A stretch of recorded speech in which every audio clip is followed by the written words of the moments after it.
Les mythologies grecques nous parlent de ces traditions d'être hybrides, nous parlent aussi de ces traditions d'intelligence plus ou moins artificielle.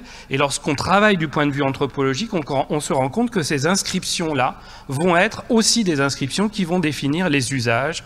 Les usages, c'est quoi? C'est des ensembles de pratiques socialisées. C'est donc des normes sociales d'usage, je vais reprendre dessus. Ce qui veut dire que quand nous sommes baignés dans ce monde numérique du début du XXIe siècle, nous ne sommes pas tout seuls. Nous sommes dans un environnement qui a suivi un cycle de ce que je qualifie de socialisation des technologies. On commence par les rêver, c'est ce qu'on appelle la phase d'innovation. Ensuite, on les achète, c'est ce qu'on appelle la phase de massification. Et ensuite, elles se banalisent, elles deviennent ambiantes. C'est ce qui vient de nous arriver avec ces technologies. Et c'est pour ça qu'on est passé de informatique et micro-informatique dans les années 80, multimédia à la fin des années 80, Internet au début des années 90. Puis vous avez entendu parler de ces acronymes NTIC, Nouvelles technologies de l'information et de la communication, TIC, etc., etc.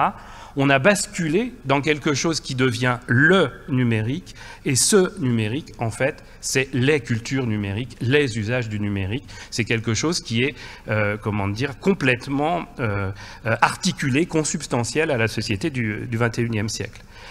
Si vous devez retenir un seul des concepts ou une seule définition de ce que je vais vous raconter, c'est de comprendre finalement que les usages des technologies sont des ensembles de pratiques socialisées. Il serait plus logique de parler de normes sociales d'usage, de ne pas opposer le réel et le virtuel, ce que nous vivons et ce que nous vivons avec les machines.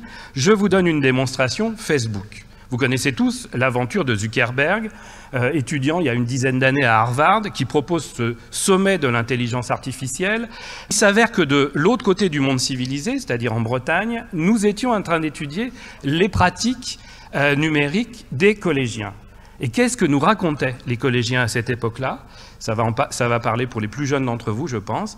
Les collégiens, ils étaient en train de faire exploser le SMS, ils étaient en train d'utiliser énormément les messageries instantanées de type MSN. Ils étaient en train d'investir les premiers réseaux sociaux. C'était l'époque, je ne sais pas si vous en parlez, très très lointaine, du Web 2.0. Ce que je suis en train de vous dire, c'est que Zuckerberg n'est pas un génie, c'est quelqu'un qui a été au bon endroit, au bon moment, et qui a su capter les signaux faibles de ce qui allait devenir la norme sociale d'usage des réseaux sociaux numériques.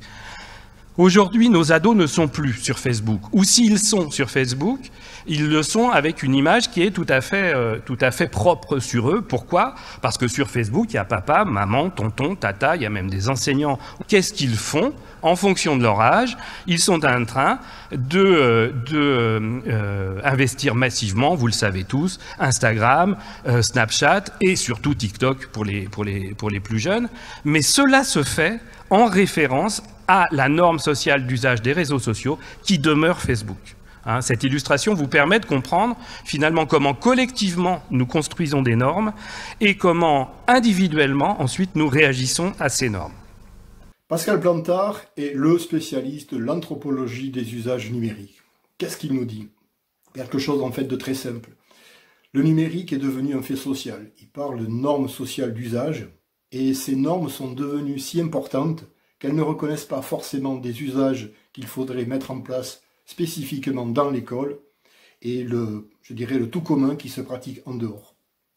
Autrement dit, essayer d'instaurer ou mettre en place des usages qui seraient propres à l'école, c'est peut-être quelque chose qui va s'avérer vain.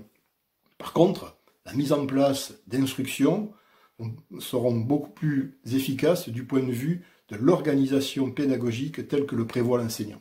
Et c'est en cela que les instructions sont si importantes pour justement essayer de contenir ces usages qui dans l'école deviennent parasites.